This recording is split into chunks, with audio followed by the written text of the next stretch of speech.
The plasma bolt seared through Lieutenant Sarah Chen's shoulder with surgical precision, cauterizing flesh and bone in a microsecond of superheated agony. The force of impact sent her spinning across the simulated battlefield, her combat armor smoking where the energy had penetrated. She hit the ground hard, rolling twice before coming to rest against a concrete barrier that smelled of ozone and melted metal. Blood, real blood, not the harmless markers used in most war games, began seeping through the breach in her armor. The Valerian weapon had been set to training intensity, but their definition of non-lethal apparently differed significantly from human standards. What happened next would be discussed in xenobiological journals for decades to come. Sarah looked down at the spreading crimson stain, felt the sharp, electric pain radiating from the wound, and began to laugh. Not a nervous giggle or a stress response, a genuine, delighted laugh that echoed across the training ground like music. She probed the wound with her finger, wincing slightly, then laughed harder. "Oh, that's weird," she called out to her alien opponent, who stood frozen 30 meters away, his weapon still smoking. "It tickles. Like, really tickles. Is that supposed to happen?" Zeph Kaler, the 7-foot-tall Valerian warrior, whose crystalline exoskeleton gleamed purple in the artificial sunlight, lowered his plasma rifle with movements that seemed suddenly uncertain. His 4 compound eyes, arranged in a diamond pattern across his angular face, dilated and contracted rapidly, a sign of extreme confusion in his species. "You are injured," he stated, his voice a harmonic blend of tones that his translator rendered into flat, mechanical English. "I have caused you physical damage. You should be experiencing pain. Fear. Defensive posturing." "Oh, I am experiencing pain," Sarah replied cheerfully, using her good arm to push herself into a sitting position. "It's just, it tickles too. Like when someone runs their fingers up your spine, but with more fire." She examined the wound again. "This is so bizarre. I've been shot before, but never with something that makes the nerve endings go all tingly."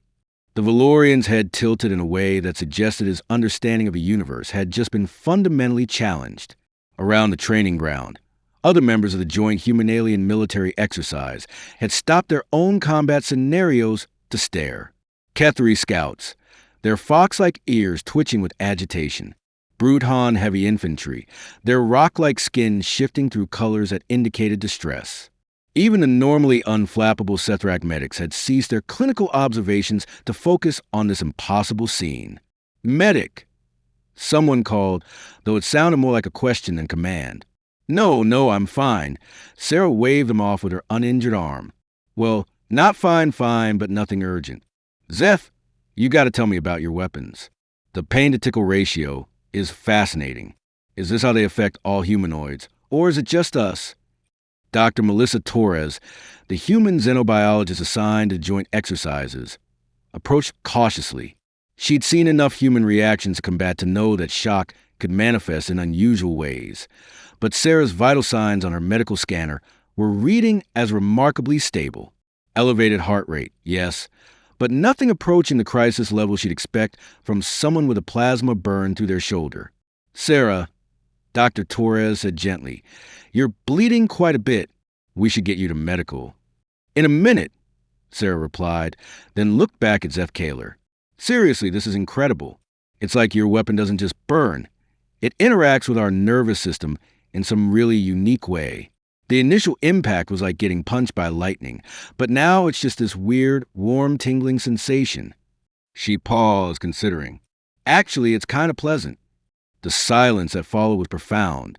Across the training ground, alien soldiers from 6 different species stood motionless, their various sensory organs focused on a human who was describing a combat injury as pleasant. Zeph Kaler's weapon slipped from his grasp, clattering against the ground with a sound like breaking glass.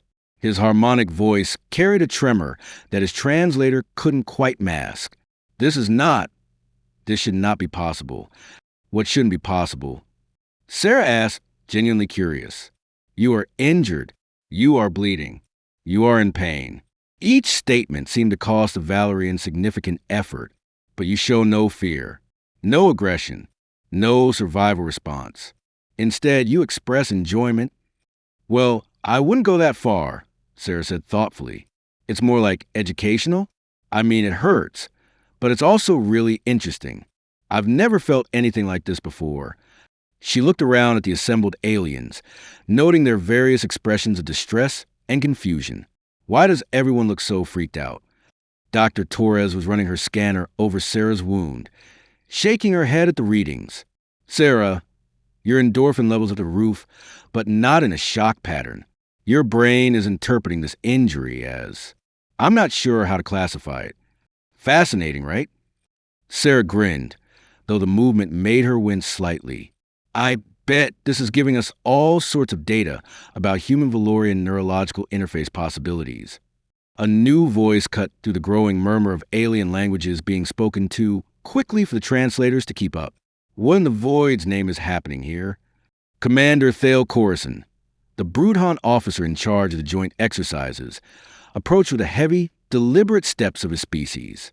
His skin had shifted to a deep red that indicated high stress, and the mineral deposits that served as his hair were literally sparking with electrical discharge. Sir, Dr. Torres began, Lieutenant Chun has sustained a training injury from Valerian plasma weaponry. However, her response is atypical. Atypical how? Sarah raised her good hand. I can answer that, sir. I got shot, and instead of just hurting, it also tickles. It's really quite remarkable from a xenobiological perspective. Commander Coruscant's rocky features arranged themselves into what might have been confusion, if one could read Broodhaunt expressions. His skin color shifted through several shades of red and orange before settling on a mottled brown that suggested he was processing information at maximum capacity. Lieutenant, he said slowly, you are aware that you've been shot with a plasma weapon? Yes, sir. And you are currently bleeding? Yes, sir. Though not as much as I was a few minutes ago. I think it's starting to clot. And your assessment of the situation is that it tickles. Among other things, yes, sir. Sarah's expression remained cheerfully interested. I mean, it also stings and burns and feels like someone's running a low-voltage current through my shoulder, but the tickling sensation is definitely the most prominent feature. The commander's skin went through another rapid color change before he turned to address the gathered alien soldiers. When he spoke, it was in galactic standard, ensuring that everyone present could understand. Has anyone present ever witnessed a similar reaction from an injured individual of any species? The response was a chorus of negative sounds, clicks, chirps, harmonic negatives, and the scraping sound that Kethri made when expressing denial. It was, Dr. Torres realized, perhaps the first time in the 3-month joint exercise that all 6 alien species had been in complete agreement about anything. Never, confirmed Seshtai, the lead Kethri scout. Her fox-like features were tight with what appeared to be anxiety. In 700 cycles of warfare, we have observed the wounded display fear, rage, desperation, resignation, or shock. But never this amusement, added Zeph Kaler, his harmonic voice still carrying that strange tremor. She is expressing amusement at her own injury. Sarah looked around at all the concerned faces and non-faces, in the case of the energy-based Sethrak, and suddenly understood that she had somehow done something significant, something that had never been done before. This is really that weird, she asked. Weird does not adequately convey the magnitude of abnormality, replied Dr. Ventar, the Sethrak medical officer, his translated voice carrying overtones of scientific fascination mixed with deep unease. In our species' collected experience spanning 17 galaxies and 43 million cycles, pain is universally associated with negative emotional states. Distress, fear, anger. The evolutionary imperative is clear. Pain signals danger, prompts flight or fight responses, ensures survival. Right, that makes sense, Sarah nodded. And it's doing that too. I mean, I know I'm hurt, and I know I should probably get medical attention. But I'm also really curious about how this weapon works. And the injury is kind of fascinating. Fascinating, Dr. Ventar repeated, his energy patterns flickering in a way that suggested he was recording everything. You find your own injury fascinating. Well, yeah. How often do you get to experience something completely new? This is like, imagine if you could feel a new color or hear a new type of music. It's not pleasant exactly, but it's incredibly interesting. The aliens exchange looks, or the equivalent, in the case of those without eyes. Dr. Torres noticed that several of them had begun backing away from Sarah, as if her reaction might be contagious. Perhaps, Commander Coruscant said carefully, we should continue this discussion in medical. Lieutenant Chen clearly needs treatment. Actually, sir, I'm feeling pretty good, Sarah said, climbing to her feet with only a slight wince. The bleeding stopped, and the pain is really quite manageable. Almost soothing now. She rotated her shoulder experimentally. Full range of motion is compromised, but I bet I could continue the exercise if needed. The silence that followed this statement was different from the previous ones. If Dr. Torres had to describe it, she would have said it felt afraid. You wish to continue combat operations? Seshtai asked, her voice barely above a whisper. While injured, if needed, sure. I mean, it's not like I'm incapacitated or anything. Zeph Kaler made a sound that his translator couldn't interpret, a harmonic shriek that made several other species flinch. This cannot be. No species continues to fight after being wounded unless driven by desperation or chemical enhancement. And you show neither. Well, I am running on adrenaline, Sarah admitted. But that's normal, right? I mean, combat does that to everyone. No, Dr. Ventar said firmly. Not like this. Your biochemical readings are completely outside normal parameters for any known species. Your pain management, your emotional response, your willingness to continue combat operations while injured. None of this should be possible. Sarah looked down at her shoulder again, noting that the bleeding had indeed stopped and that the tickling sensation was gradually fading to a warm, almost pleasant ache. Huh, so this is just a human thing? We believe so, Dr. Torres said, her scanner still showing readings that defied her understanding of human physiology, though I've never seen a human react quite like this either. Weird. Sarah considered this for a moment. So what you're saying is that I've accidentally done something that's freaking out the entire galactic community? That would be an accurate assessment, Commander Coruscant confirmed, his skin now cycling through colors that Dr. Torres had never seen before. Sarah grinned, and somehow that expression, joy in the face of her own injury, seemed to disturb the aliens even more than her laughter had. Cool. So, does this mean I get to write a report about it? The medical bay of the Joint Training Facility had been designed to accommodate the biological needs of 6 different species, which meant it looked like a fusion of hospital, laboratory, and something that might have been a greenhouse. The air recycling systems worked overtime to maintain atmospheric conditions suitable for everyone present, though Dr. Torres noticed that most of the alien medical staff seemed to be keeping their distance from Sarah's treatment area. Remarkable, Dr. Ventar was saying, his energy patterns flickering rapidly as he reviewed the sensor data for the 5th time. The human nervous system appears to process pain signals through multiple pathways simultaneously. The standard nociceptive response is present. Tissue damage detected. Distress signals transmitted. But there are additional neural pathways activating that we have never observed in any other species. Sarah, now properly bandaged and wearing a medical gown that had been hastily modified to fit human anatomy, looked up from the tablet she'd been using to dictate her preliminary report. So what you're saying is that when I get hurt, my brain doesn't just register, ouch. It also goes, hey, this is interesting, let's analyze it. Grossly oversimplified, but essentially correct, the Sethrak confirmed. Your species appears to have evolved parallel processing for pain signals.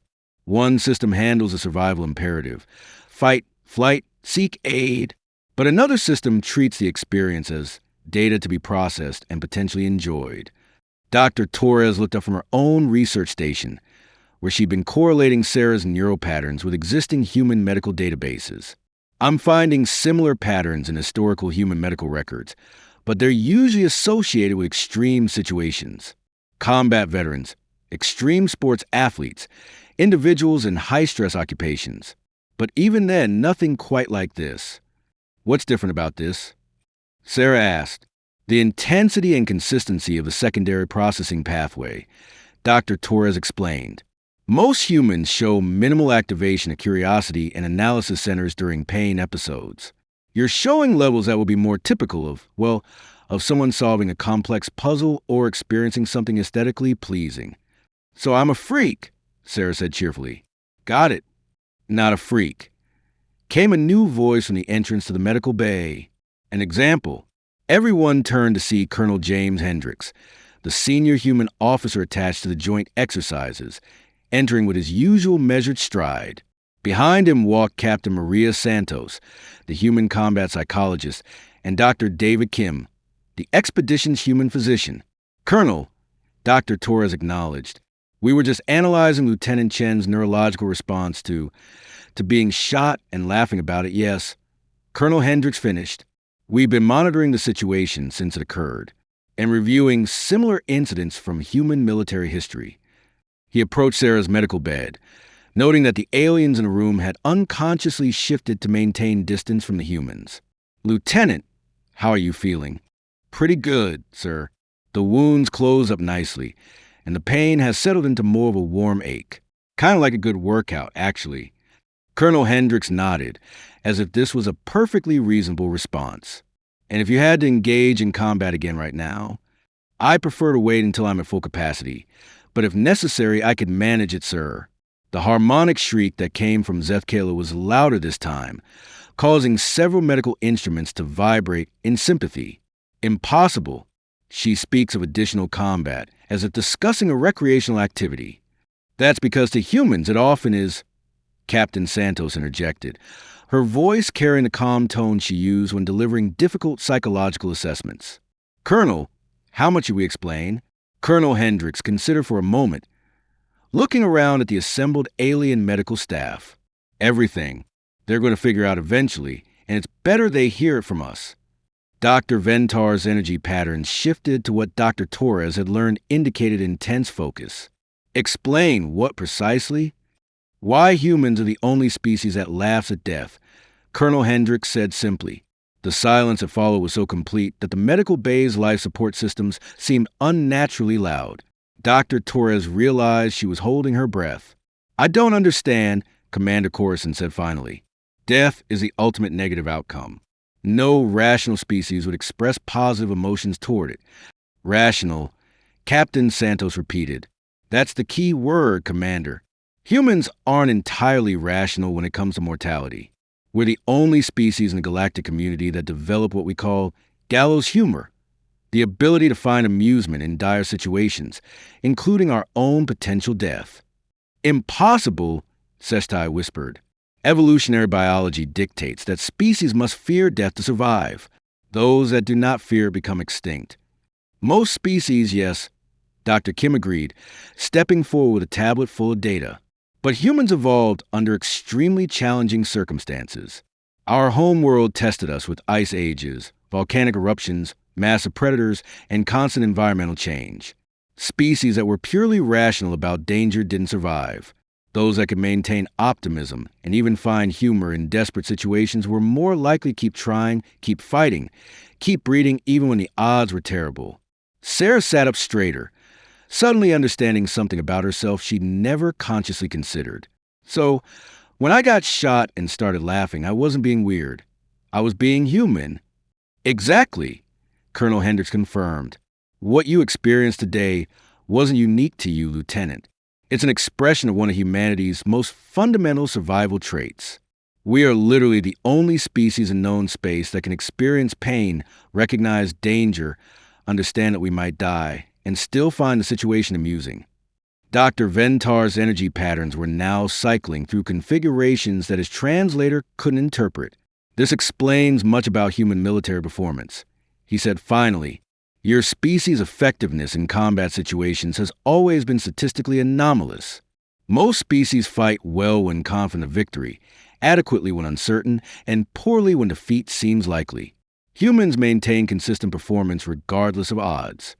"Because we think it's funny," Sarah said, a grin spreading across her face. "We literally laugh at death." "Not just death," Captain Santos corrected. "Pain, injury, impossible odds, hopeless situations. Humans have a unique ability to find humor in suffering, both our own and others. It's why we develop comedy as an art form, why we tell jokes during disasters, Why our soldiers sing marching songs about dying. Zeth Kaler's weapon, which he'd been clutching since entering the medical bay, slipped from his grasp again. Your entire species is broken or perfectly adapted, Dr. Kim countered. We've been studying combat effectiveness data from the joint exercises. In simulations where victory is assured, human performance is roughly equivalent to other species. But in scenarios where defeat is probable, humans consistently outperform everyone else, sometimes by orders of magnitude. Because, Colonel Hendricks added, when other species are fighting desperately to avoid death, humans are fighting cheerfully despite death.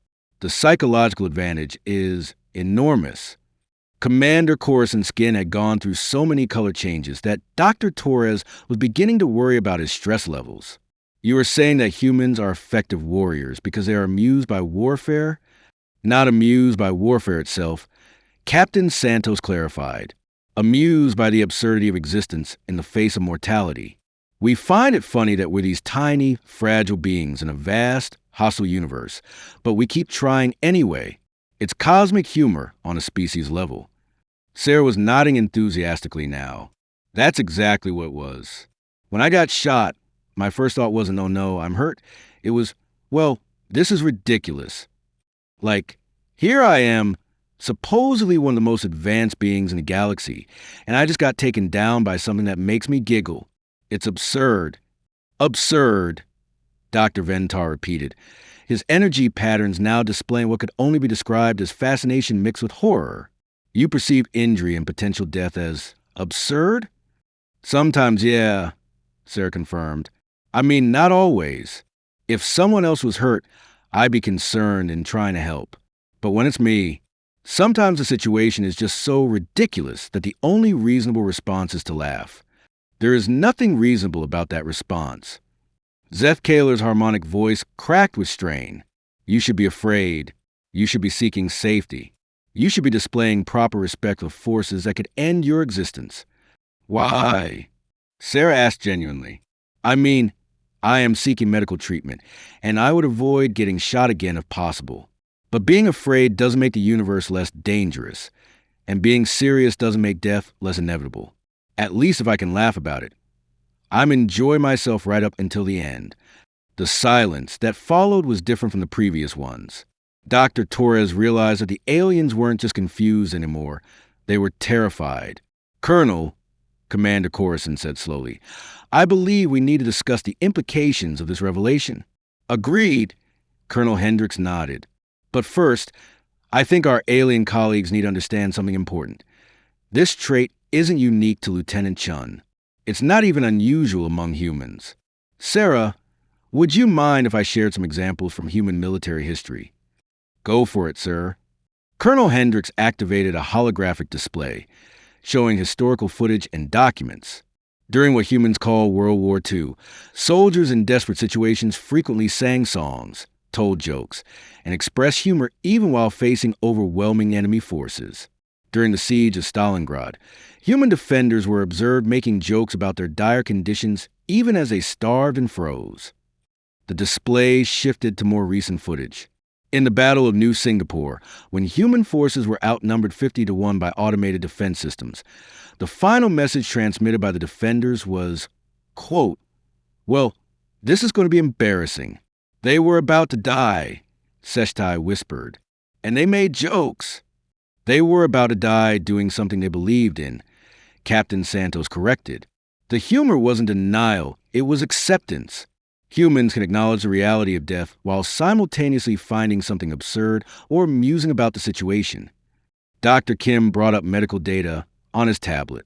We've documented this response in extreme sports, dangerous occupations, terminal illness, and combat situations. When humans face mortality, we have three primary responses: fight it, accept it, or laugh at it, often all three simultaneously.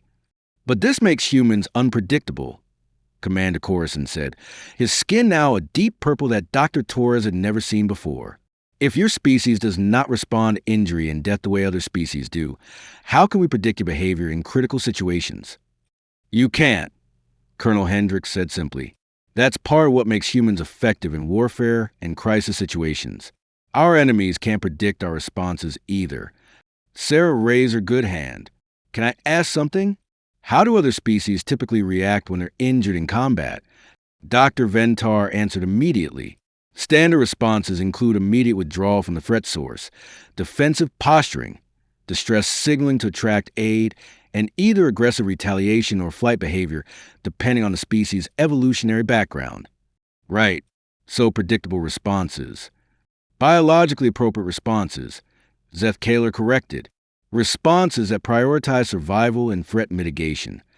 But what if the threat can't be mitigated? Sarah asked, what if withdrawal isn't possible and retaliation won't work? What if the situation is genuinely hopeless? The aliens exchange looks. Then the organism typically enters shock, panic, or resignation states. Dr. Ventar replied, psychological shutdown is common when survival instincts cannot identify viable options. And that's where humans are different, Sarah said, understanding flooding her voice. When the situation is hopeless, when all the rational responses have failed, we don't shut down. We laugh. We make jokes.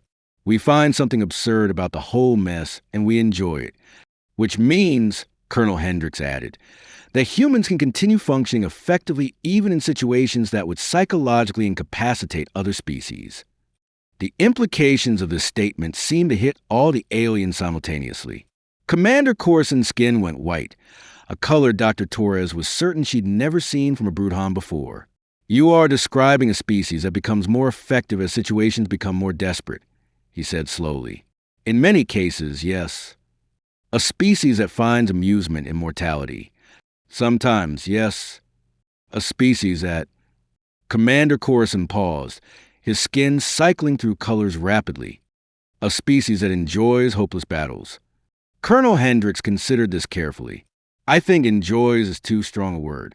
But we don't despair in hopeless battles the way other species might. We often find them interesting. Sarah laughed again, that same genuine, delighted sound that had started this entire conversation. Oh my God, we really are the scary species, aren't we? The question hung in the air like a challenge. Hashtag Act 3.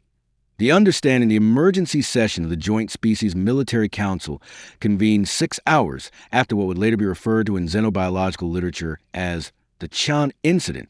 Representatives from all 6 alien species sat around a conference table that had been hastily reconfigured to accommodate everyone's physiological needs, while the human delegation occupied one end of the room with what appeared to be casual confidence. Dr. Torres found herself in the unusual position of serving as both participant and observer, her xenobiological expertise suddenly crucial to what had become a diplomatic crisis. Sarah, despite her injury, had insisted on attending, arguing that she was a primary data source for the discussion. The question before us, Commander Corson began, his skin a carefully neutral gray, is whether the human psychological trait we have observed represents a fundamental incompatibility with joint military operations. Incompatibility, Colonel Hendricks repeated. That's an interesting way to phrase it. How would you phrase it? Asked High Coordinator Vel Nash, the senior Kethri representative. Her fox-like features were tight, with barely controlled anxiety. We have discovered that our human allies possess a psychological response to combat that is unprecedented in galactic history.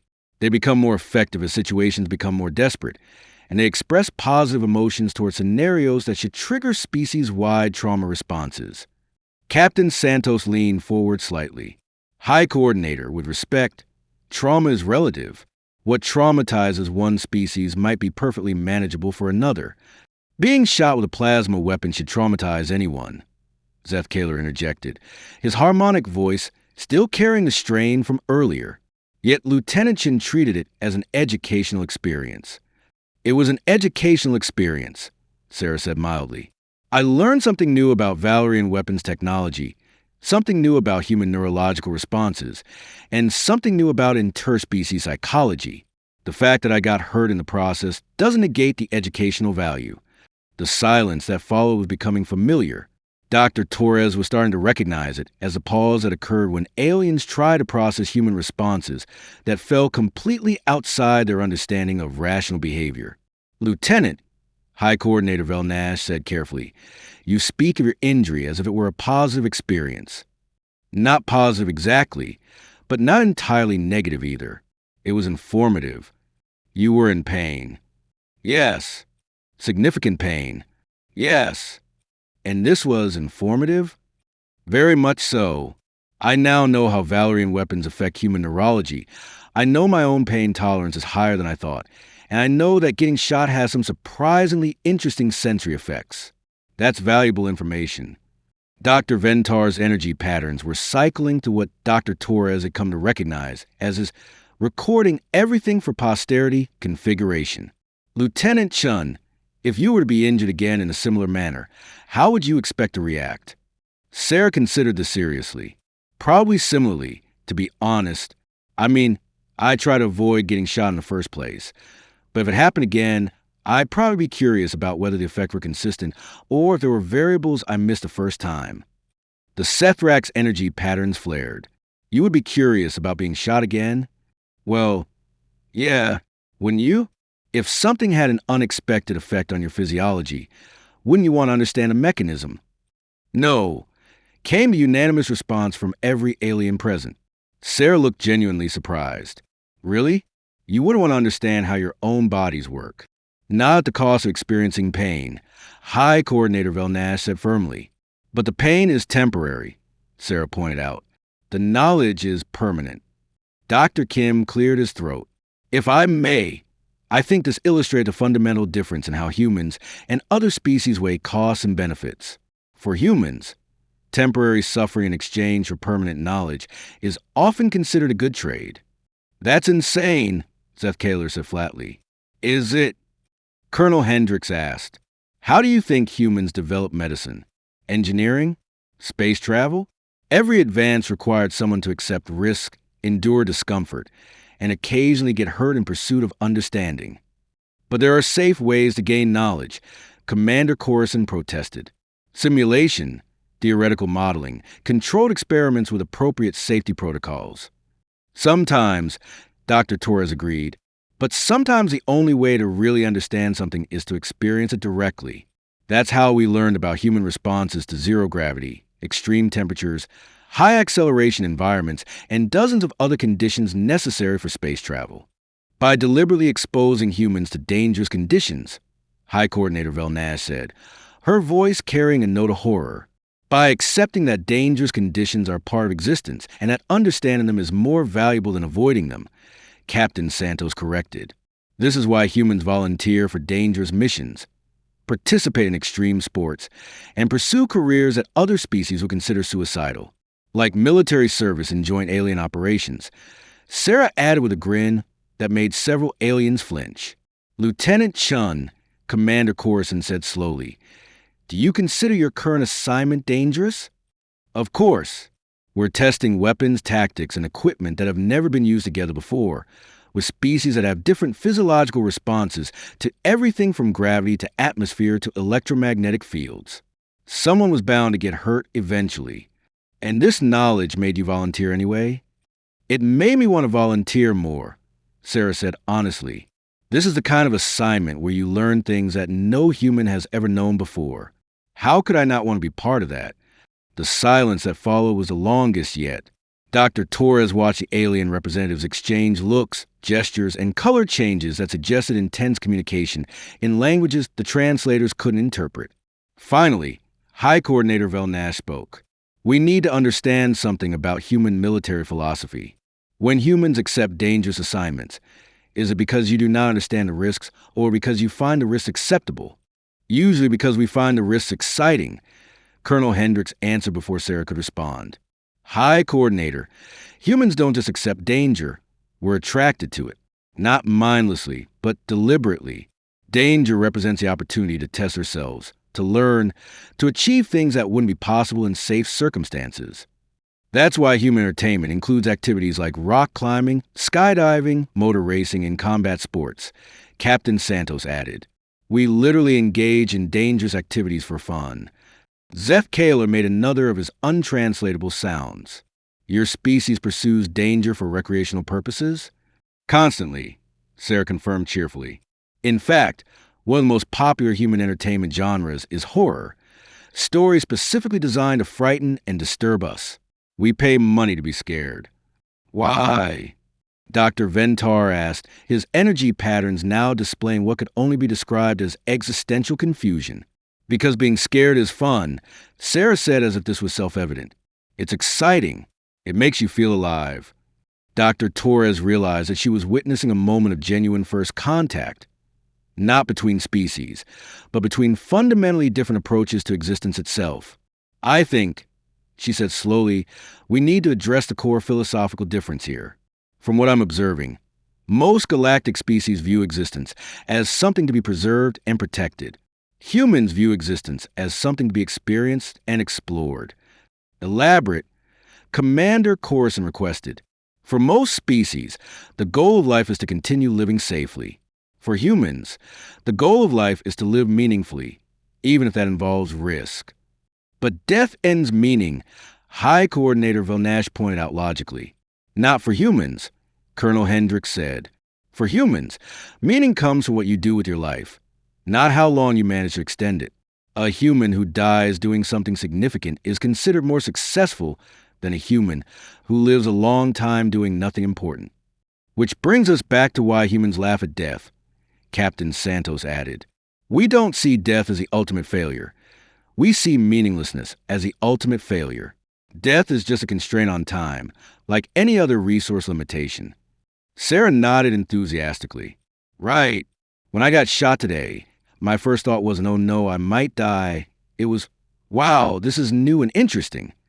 Because even if I had died, I would have died learning something unprecedented about human-alien interaction. That would have been a meaningful death. You would have considered dying from a training accident to be meaningful?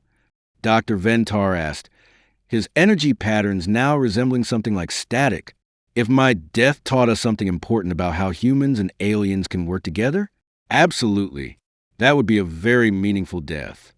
The silence that followed was different from all the previous ones. Dr. Torres realized that the aliens weren't just confused or frightened anymore. They were awed. Commander Coruscant's skin went through a complex series of color changes before settling on a deep blue that Dr. Torres had never seen from a Bruton. We have been approaching this incorrectly, he said finally. How so? Colonel Hendricks asked.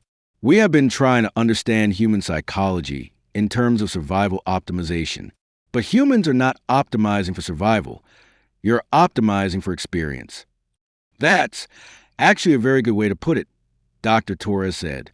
It explains everything, High Coordinator Velnash added, her ears twitching with what appeared to be excitement rather than anxiety for the first time since the incident.